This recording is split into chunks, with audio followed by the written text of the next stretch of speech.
Hello and welcome to Enchantment of Eternity's review for Violations, which is episode 12 of season 5 of Star Trek Next Generation, and it is what I'm calling part 3 of 4 of the stretch of boring. That is 4 boring episodes in a row. This video is a part of a series of videos where I review episodes of Star Trek The Next Generation, one episode at a time. In this video, I cover the 5th season episode, Violations. So Violations is the episode where a group of telepaths come on board who can read and enhance memories, and they seem to do this as a party trick. However, Troi is invaded without her permission and then put in a coma, and then the same things happens to Riker and then Crusher, and all 3 of them are in comas, and they're trying to figure out who is responsible, and eventually the group of telepaths blame the father for being the one who is putting these people in comas. However, we find out it's in fact not the father, it's the son who does it as a form of perverse telepathic rape.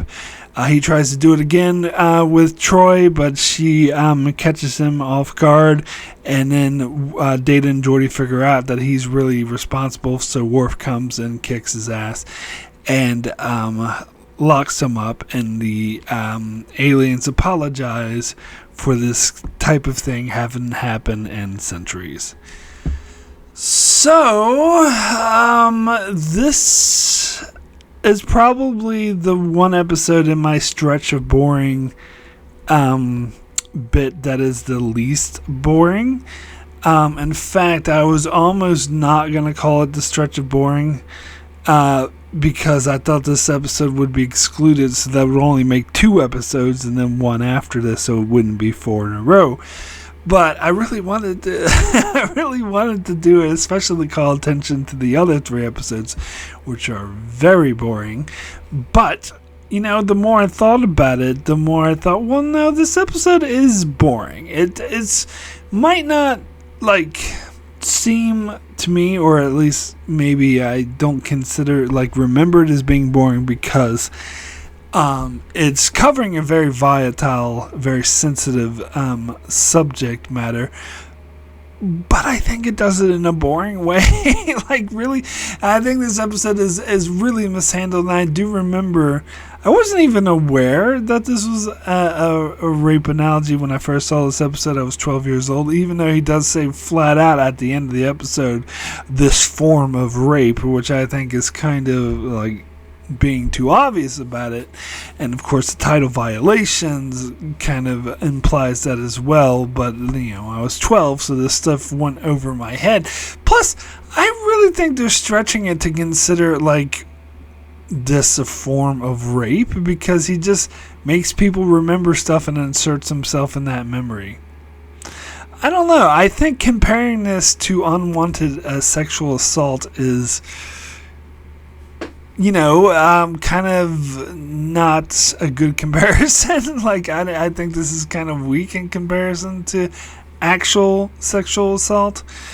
But I don't know. I guess the one he does for Troi does actually involve a sexual assault, so it's kind of a double whammy there. So maybe that one's a bit different.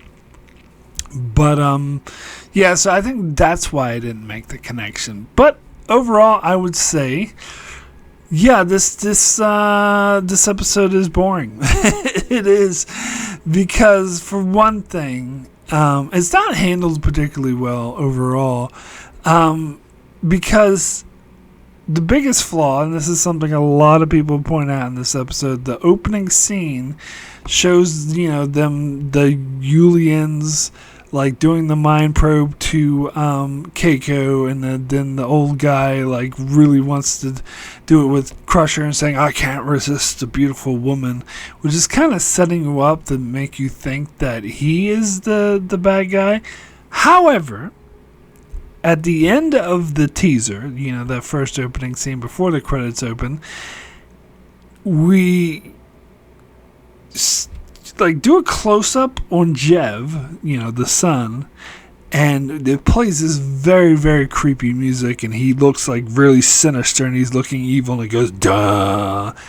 So it's telling you right there that he's going to be the villain. And then throughout the episode, of course, we actually see him in the flashback, so of course he's the villain. So nobody in their right mind with an ounce of intelligence would buy that fake out when they tried to make you think that it was the father who did it. Very clearly, it's the creepy guy who the music told you at the start of the episode, that's him. So wouldn't this have been at least like slightly more interesting if didn't do that? I don't know, just saying. I mean, obviously, so there's a couple of things with that, because if we didn't know it was him, then they wouldn't be able to do those cool flashback sequences where he inserts himself into the memory. But there's ways around this. Like, they could do the weird flashback sequence but not really show it's him. There could be like a shadowy figure, or maybe like a monster figure who seems to getting perverse pleasure out of it, but we don't know who it is or what it is. In fact, that would make it more ambiguous as to if it was actually the Yulians doing it. Now, you would think logically it was, because why introduce a group of telepathic aliens and not have it be them? But then again, part of you might be thinking, well, maybe it's a fake out, because some shows do this. Maybe they're faking it out.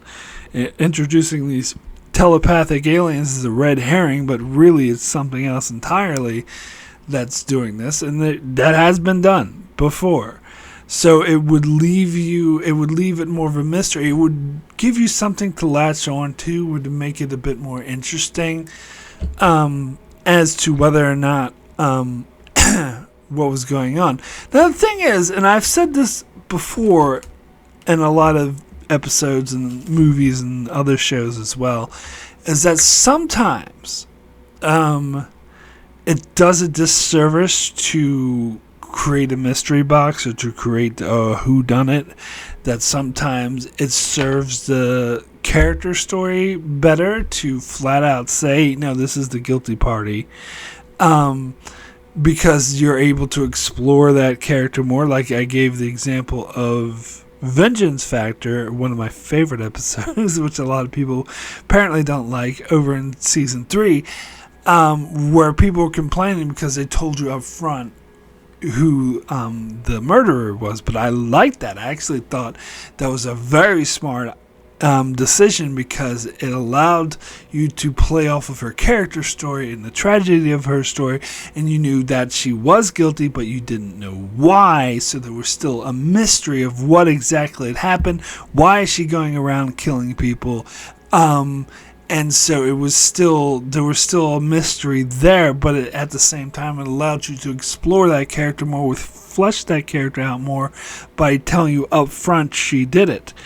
And that was a smart decision. And there's other episodes and movies that I'm not thinking of off the top of my head, but that don't do that, that try to hold the reveal to the end, so they can go, aha, gotcha, and it ends up actually to the story's detriment, because then the whole story just becomes a gotcha and doesn't actually explore the character or the themes as well as it could have if it had just told you up front who did it. Now, this episode, of course, is a different situation. It's the opposite situation, where in fact it would have benefited from withholding that information, not so much to make it a gotcha thing, but it would give this episode intrigue. It would make it interesting. It would create a mystery. It would be like, ooh, who is doing this and why, and what's going on exactly, and maybe it's not even them. Maybe they can throw in the red herring to make you think that the Yulians are a red herring. Maybe they passed some anomaly bullshit or something. I don't know. They could do something to draw it out and increase the intrigue of the episode. And the reason why you would need to do that in an episode like this and not an episode like Vengeance Factor is because there's not really anything else going on in this boring episode. because the case with the Vengeance Factor, it was a complex story. She, used to be, there was clan wars, and she genetically engineered herself. So as I said, there were still details that were a mystery. Where here, there's no fucking details that are a mystery. He's a creepy guy, and he does it for fun. So there's no fucking mystery. And so there's nothing to, and he's not that fleshed out, drawn out as a character. He's just a creep. And that's it. So what's the fucking point of this episode, I ask? Now, this leads me to, I've watched a bunch of reviews for this episode beforehand, which I usually do. And this episode, the reaction to this episode was interesting, particularly with the particular pool of reviews that I watched, because there was a variety of different reactions to this, from one person saying this is the worst episode, one of the worst episodes of Star Trek ever, and she wished it didn't exist, and gave it a -1 out of 5. And from that scale up to the opposite reaction of someone giving it a 9.5 out of 10, saying it is clearly one of the best episodes of the show. If it matters, both reviewers in that case were women, if that matters to you.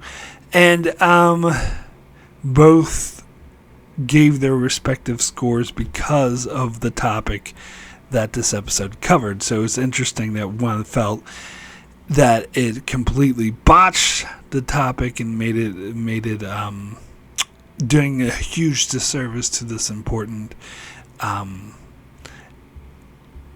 issue that is a very sensitive and very important issue, whereas the other person thought it did a huge service to this important issue and handled it really well. Now, I'm probably more in line with the people who are sort of in the middle, although I'm closer to the bad side than I am to the good side.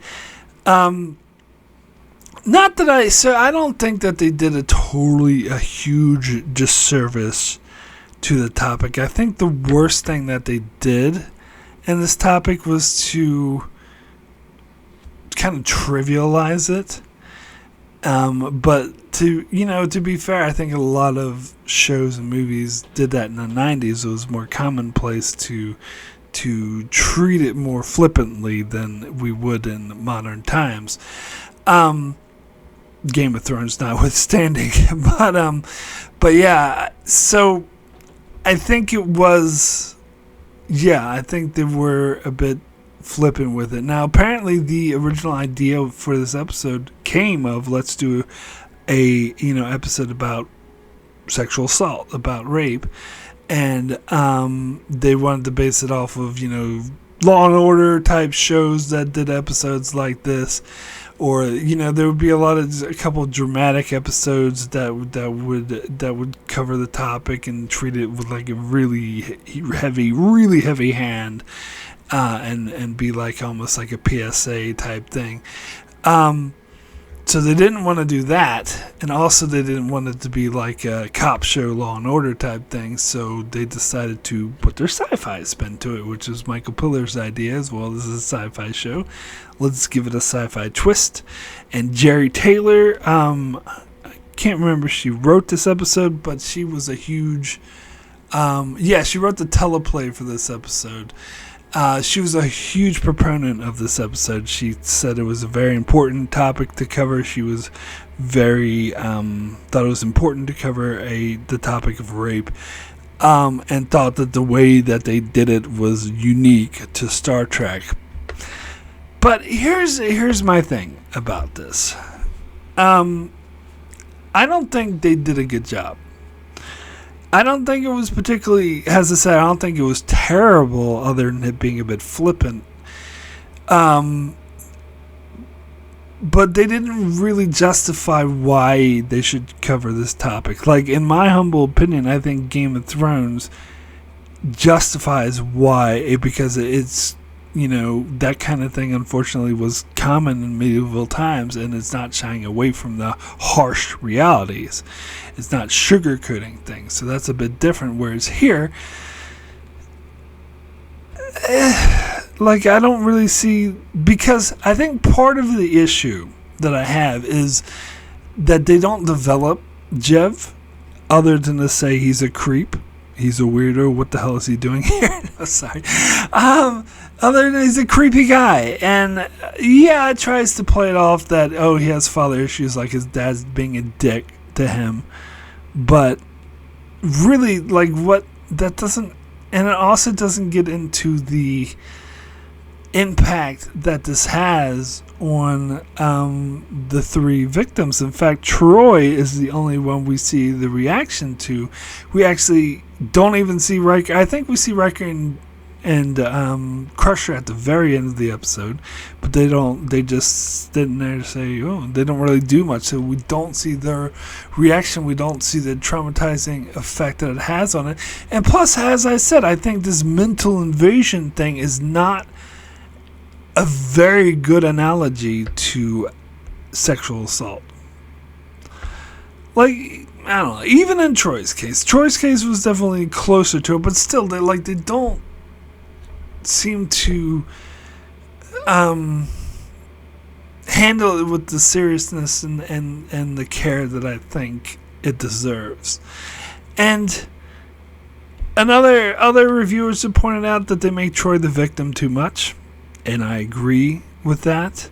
The person who really liked this episode, though, said that they liked the fact that Troi actually fought back, and she actually did a really good job, attacking that guy when he tried to do it again. And so, yeah, I do agree with that. I think it was good to see her take take charge of the situation, but ultimately, it's still Geordi, Data, and Worf that saved her.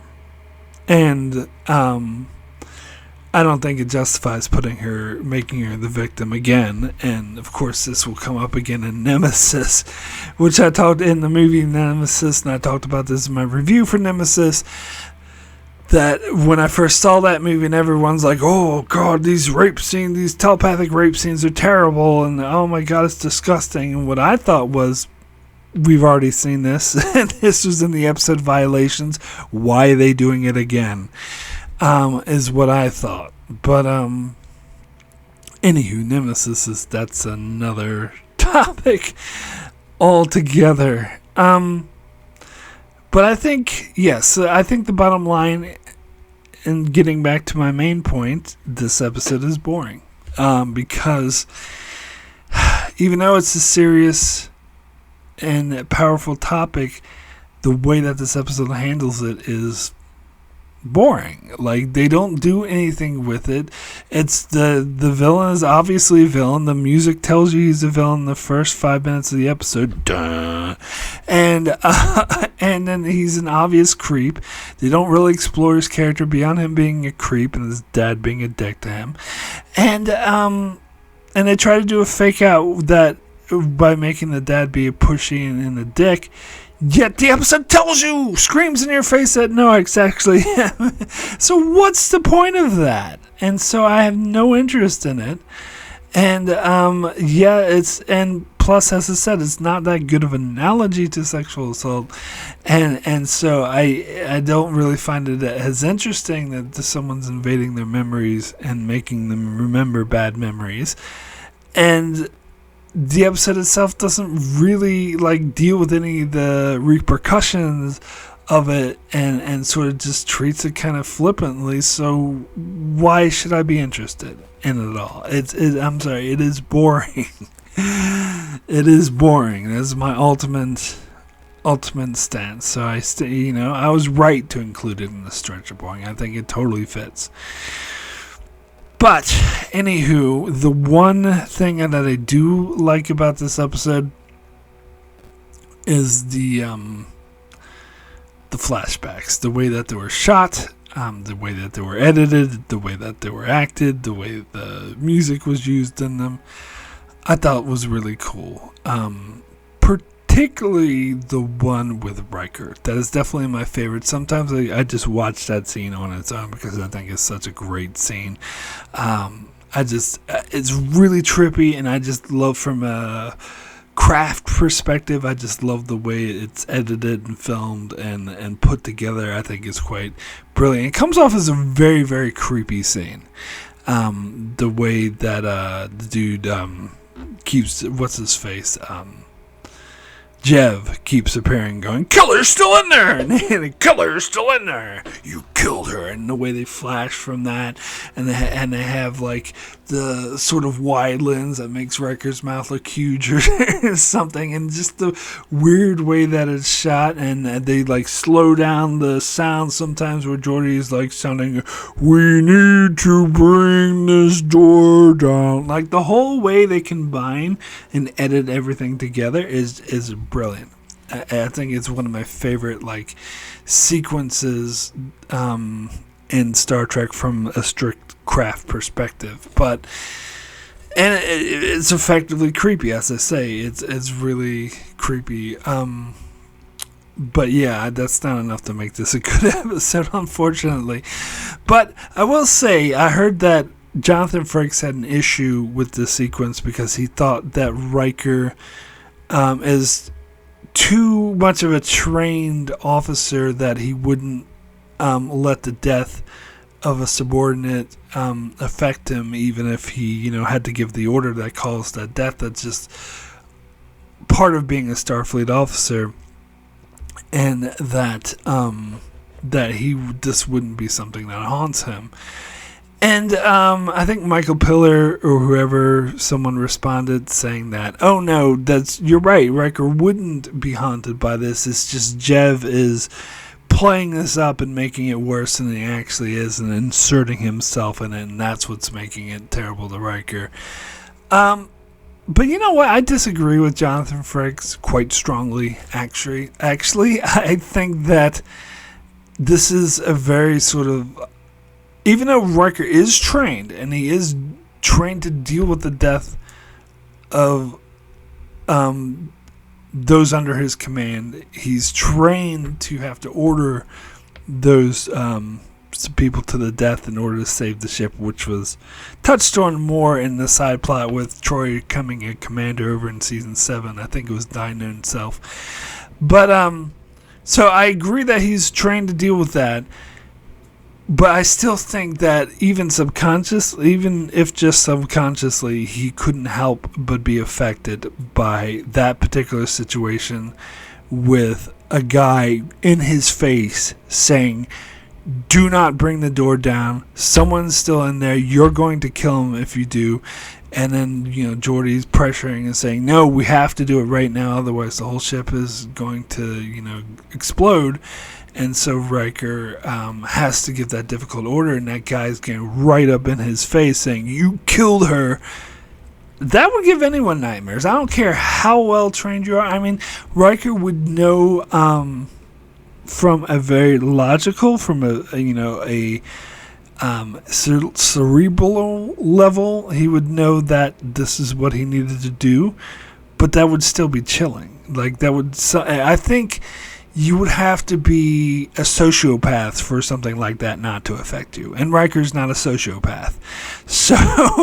So any decent human being who's not a sociopath would be affected by that on some level or another. Now, maybe it's not deeply traumatic for him. Maybe he doesn't have to go into therapy for it to cope with it because he's a trained officer, but it would still affect him on some level. And so I think it was perfectly valid for Jev to use that as a terrible memory to fuck with him with. So, yeah, I very strongly disagree with Jonathan Frakes on this one because Riker's not a sociopath. But anyway, but yeah, that was that was a very chilling scene. Chilling, not chillin'. But anyway, it's a very chilling scene.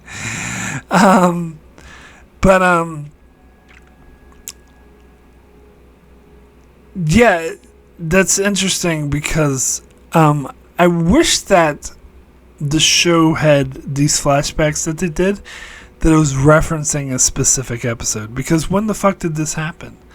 When would Riker be in engineering? So what is Riker doing in engineering in the middle of a crisis? Shouldn't he be on the bridge? And so I wish like there was a specific episode that this memory was referencing. Same with the Troi one. The Crusher one referencing something that takes place before the show and has been mentioned before, so that's actually okay. But the other two, like, I think it would have been more powerful if it was referencing something specific we've seen rather than some generic, some emergency, who knows why the fuck is happening. Maybe a barrel fell on Worf again. I don't know. I haven't gotten to the episode yet, but just random shit. It's just there for plot convenience. So that part of it kind of bothers me. Now, as for the Troi one, I think this is my least favorite in terms of craft, of the way that it's filmed. I think the Riker one and the Crusher one are better. But it's definitely more sort of cringy. And this one, you have to feel like, this brings up some interesting questions of, did Riker try to sexually assault, or basically sexually assault, Troi? And the answer I've seen several people make is that no, he didn't. Jev had altered the memory, just like he altered some of the other memories, because Jev obviously wasn't present when in engineering when that person died, and he wasn't present. He wasn't Jack Crusher. Like, Jack Crusher didn't open his eyes. So obviously he's fucking with the memory and tweaking it a bit. So the reasoning is that he's also tweaking the memory of Troi, that in actuality Riker probably just hit on her a bit, and she said, no, let's not do this, and he was like backed off and was like, okay, fine. But Jev altered the deal, and pray he doesn't alter it further. He altered it to, God, I'm such a nerd. But anyway, he altered it to make it worse. So maybe this is something that bothered Troi, because maybe Riker was a little forceful, and that kind of bothered her that he did that. But Jev, like, cranked it up and made it so he was practically sexually assaulting her. So that's the only way that scene will make sense to me. Someone else was pointing out, again, the vengeance factor.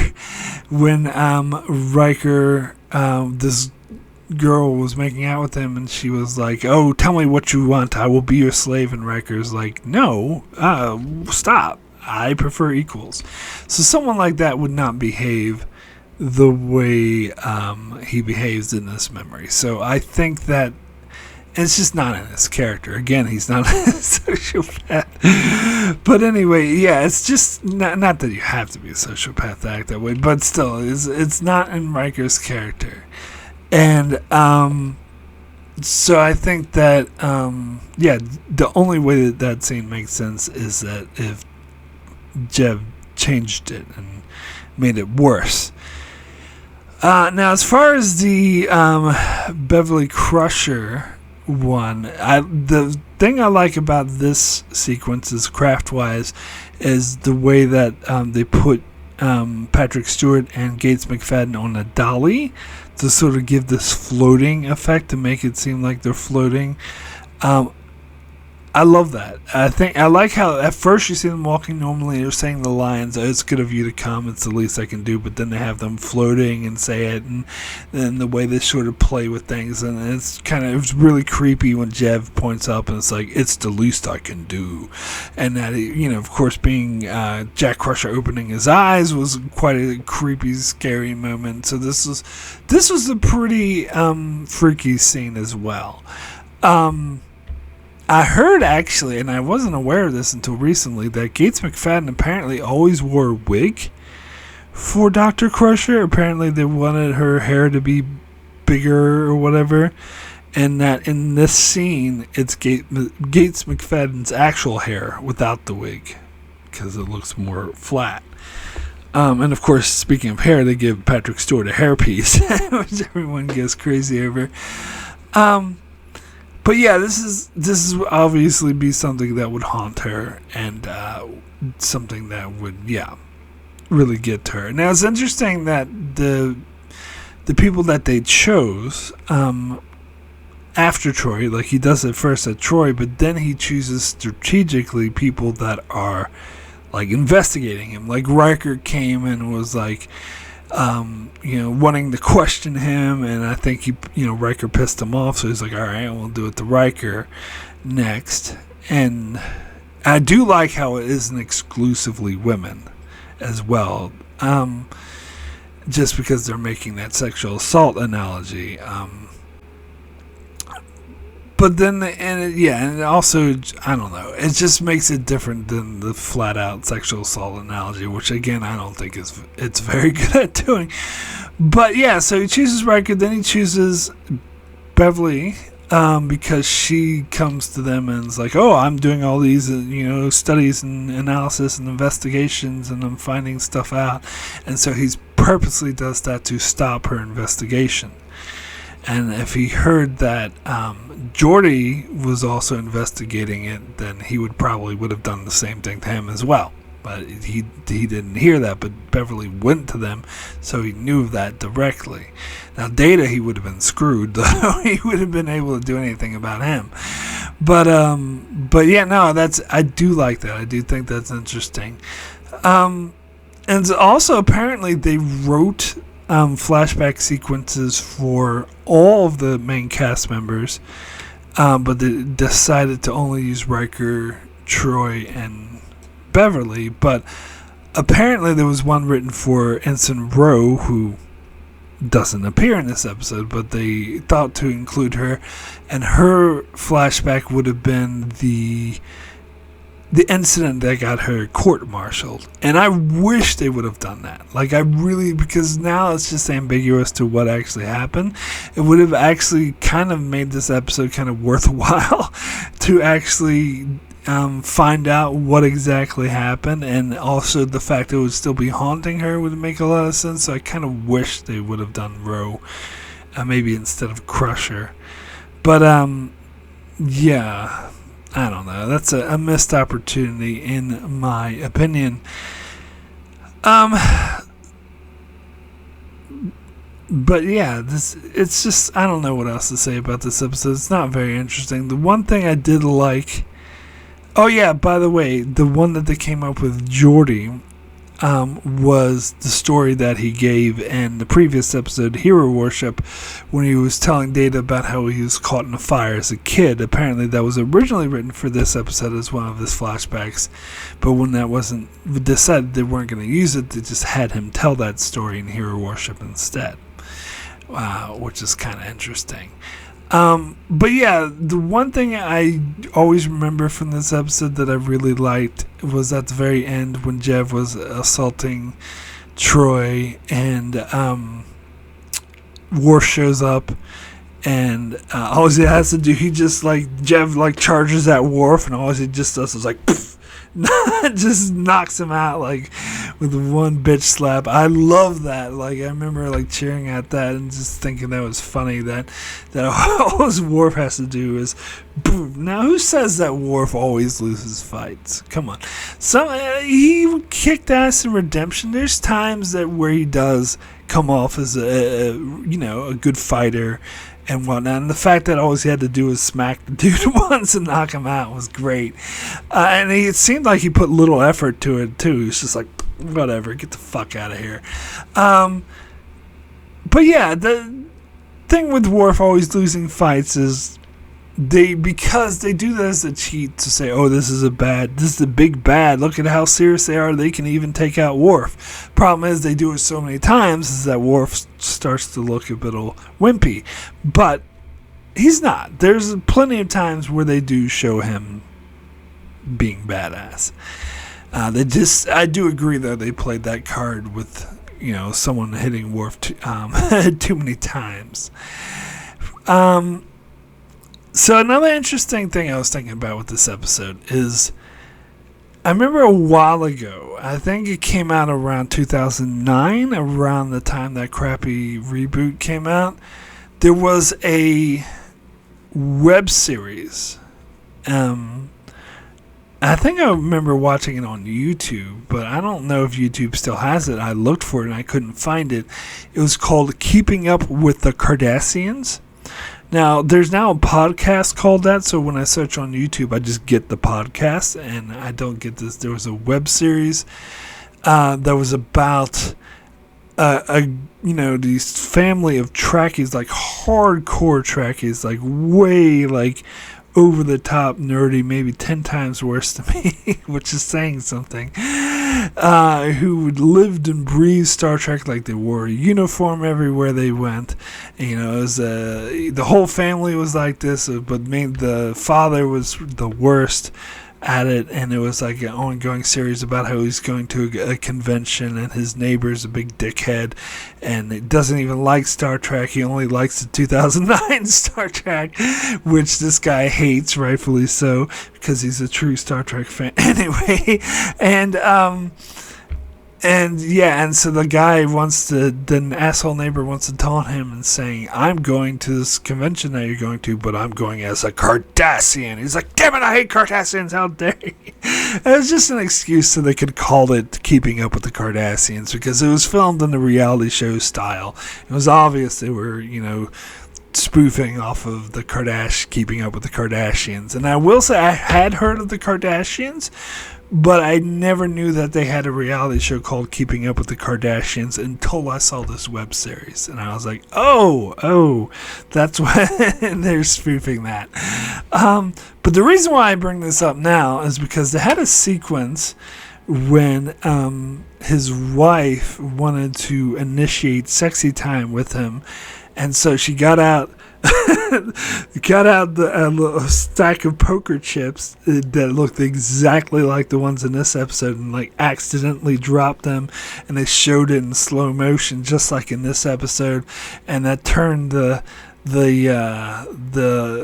husband on very much. He was like, oh, because it happened in the Star Trek. But that's actually kind of inappropriate since this is depicting like not a consensual encounter, so maybe that's not the best thing to get turned on about, or the best way for his wife to try to seduce him. But I remember laughing hysterically at that, thinking that was absolutely hilarious. I trying to see if I can find that web series. I thought it was really funny. I did get a bit boring towards the end,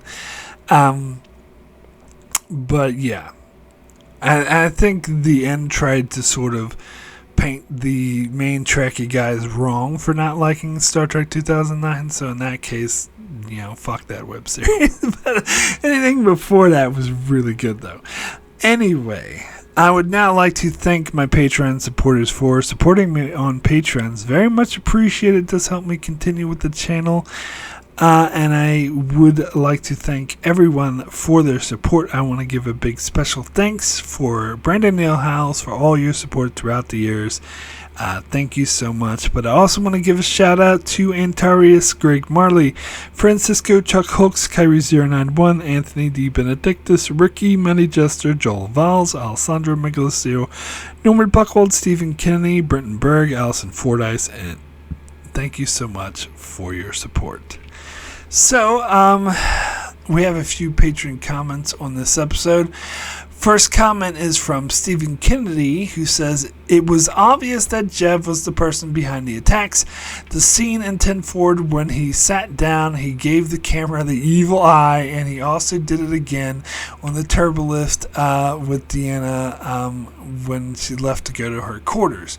My rating is 5. Where was Miles O'Brien in this episode? I guess he was busy getting ready for something. It was either The Last of the Mohicans or Under Siege out of 10.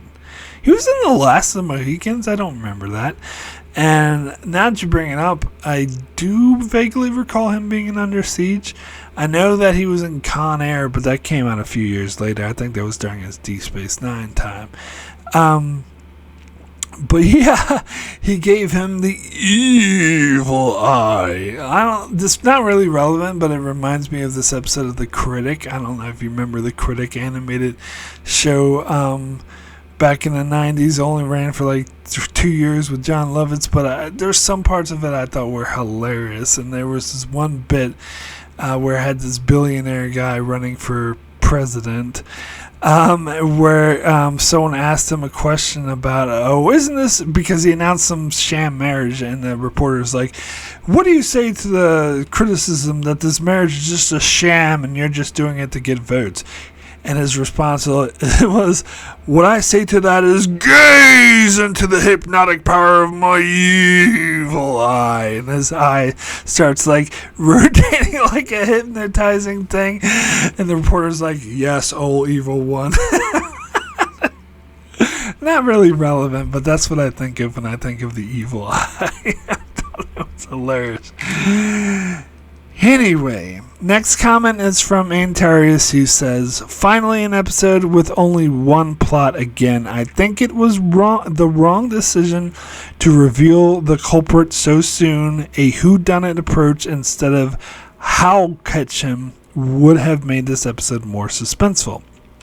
Again, Geordi is working alone with the computer instead of working with his team. Again, Troi states she is unable to read these aliens because otherwise the plot couldn't happen. Another example why it would have been better if she had really lost her special abilities in The Lost. My rating is a 6 out of 10. I don't agree with this saying that it would have been better if she lost her empathic powers in The Lost. I think it would have been better if they actually withheld her empathic powers instead of forgetting about it, because there are times when they use it correctly and I think it's worth it that they should have kept it. But yeah, they did give the excuse, because I watched a review where they're like, Troi's powers weren't working again, but no, they specifically said in this episode that she can't read Yulians, but clearly that's just an excuse they gave. But doing an excuse is better than doing nothing at all. So I'm actually more okay with that. And yeah, the Geordi working alone, it reminds me of the scene where Geordi's talking to the computer. And again, it's funny because I watched several reviews. One was saying they loved the scene where Geordi is like hammering things out with the computer. Another review saying that they hated that scene. They thought it was boring and stupid, that what's the point of it? And I agree more with the second one, the people who hated the scene. I didn't really like it. I thought it was kind of a technobabble, boring scene. He's having a chatting back with this computer. Again, this is why this episode's boring, because that's just boring, and then it's not very cohesive, and it doesn't really focus on a strong theme. Anyway, next comment is from Ricky, who says, this episode was average. I mean, the villain is so obvious, was unbelievable. Do I have to admit that the nightmare sequence, though, through Riker, Troi, and Crusher was creepy and eerie, but that's all there is to the positive, and I think this episode is bland and not much to it, so my rating is a 5 out of 10. As always on the same page. Love those sequences, those flashback sequences, and they were very eerie, but other than that, not much to this episode. So final comment is from Norman Buchwald, who says, okay, I will be blunt. Voyager did this too with Psycho Hologram. Unless you know how to do dramatic irony effective and keep all the toes for 45 minutes, or keep them on their toes for 45 minutes in a mystery episode, do not give away the villain in the beginning of the episode. That's in all caps, that's why I said it like that. While this episode can now be looked at with interest with our #MeToo consciousness, at the time this episode premiered, I think all we had for talk was Tall Hook and maybe Anita Hill hearings. Sexual harassment did not really become often talked about until later that decade, considering Clinton's foibles. And should therefore be praised for pursuing a topic that it did. Like I said, knowing who the guy is and not having him come across that interesting, maybe it was the impact of the acting, or that Voyager hologram Psycho at least had more depth. The episode is not that good. It continues Troi as being the damsel in distress and even throws Crusher, the other female lead, into the mix. At least Riker was also included. But in Riker and Crusher's case, it tried to make what this guy was doing with the telepathic rape to be different types, while Troi repeatedly into, say, Nemesis, the movie, is the often sexual assault victim, Erg. And if this was in place of Remember, while B'Elanna, because of who she is, etc., was a better subject likely than Troi would be. But Troi did not deserve this. What was in its place? I think this is the only episode I recall where Keiko is featured that did not include her hubby. So at least for her character, there was that. I'm going to give it 3 mental violations out of 10. Anyway, you see that? You see how Norman does it? Norman does it correctly. He says, I'll give it whatever number, 3 in this case. I'll give it 3, a singular thing out of 10. He doesn't have to do a whole paragraph. Anyway, just whatever. It's fine. But anyway, yeah, so the episode Remember, it's interesting to bring that up because that was originally, as I'm sure Norman is alluding to, it was originally a TNG script. And it reminds me a lot of this episode. And I guesstimated that it was supposed to be in season 5. But then I realized that the timeline's not off because the reason why they didn't do that episode in TNG is because I thought it was too similar to Schindler's List, which was coming out at the time, which, by the way, it's not. But then again, I think it does work better at has B'Elanna being the main and not Troi, so maybe I'm glad they delayed it for Voyager. And it was the only good episode in the first part of a very terrible season because it was written for TNG. But yeah, it's Schindler's List came out in 93. This episode came out in 92. So it was obviously wasn't made for the 5th season. It must have been made for the 6th season. Or maybe even, yeah, I think that would have been the 6th season. Yeah, because the 6th season ran from 92 to 93. Although Schindler's came out in late 93, so maybe that would even be the 7th season, actually. If I remember, I'm pretty sure it came out in 93. Maybe someone's going to tell me it was 92. Alright, now I'm going to have to look this up. I thought it was... maybe I'm thinking it won the Oscar in 93, but maybe it was 4 movies that came out in 92. It says 93. Okay, so I'm gonna hold it as a 93. So yeah, maybe it was season 7 then. Anywho,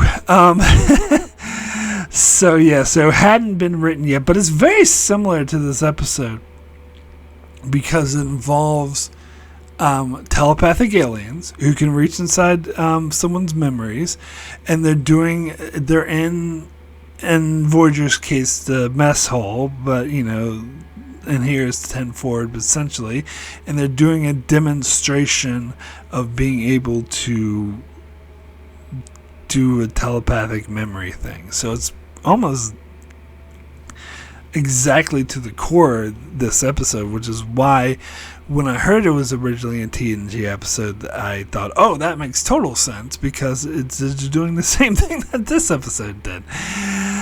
But anyway, thank you, patrons, so much for your comments. So my rating for Violations out of 10 is going to be a 5 average. I was tempted to give it a 3, much like Norman, but I think I'm going to be more like Ricky and give it a 5 for the same reason that Ricky states that the flashback sequences were cool.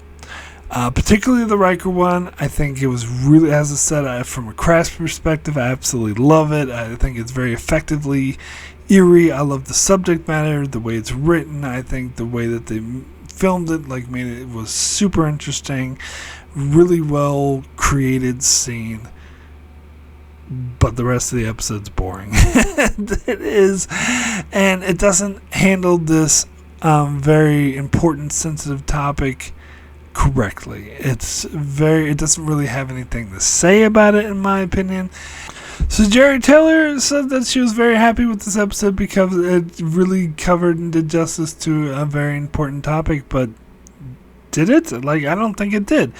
I'm not so terrible on it where I think it's did a gigantic disservice to it and it was absolutely terrible, but wasn't really that positive on it either. It didn't really have much to say other than this guy's creepy.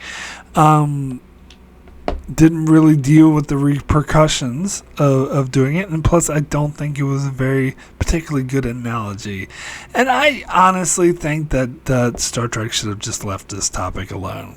I don't think it was a good topic for them to cover, and maybe that's because of this episode, after seeing it and seeing that they didn't cover it well. And also the fact that they revealed at the very start of the episode who the villain was, it just made the whole thing pointless. And there wasn't much to this episode, so they didn't do a good job. So wasn't any point to it. But we'll give it all the way up to a 5 for the cool looking scenes, but still a negative rating because it was still a dull episode. So that is it for my review of Violations. So check out what's coming up next on my channel. Let's see here. So Sunday night or Monday morning will be my review for House of the Dragon, episode 2 of season 2. Tuesday, we'll finish up the stretch of boring with the Masterpiece Society.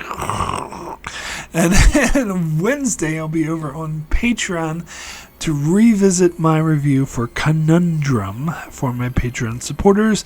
And on Thursday, back here with the new review for Power Play. And on Saturday, another new review with Ethics. So that's what's coming up on my channel. Be sure to check it out as I continue to cover Star Trek Next Generation. And check out my channel for many more videos and many more Star Trek topics and many other shows as well. So be sure to subscribe so you can keep up with all of that. And thanks a lot for watching.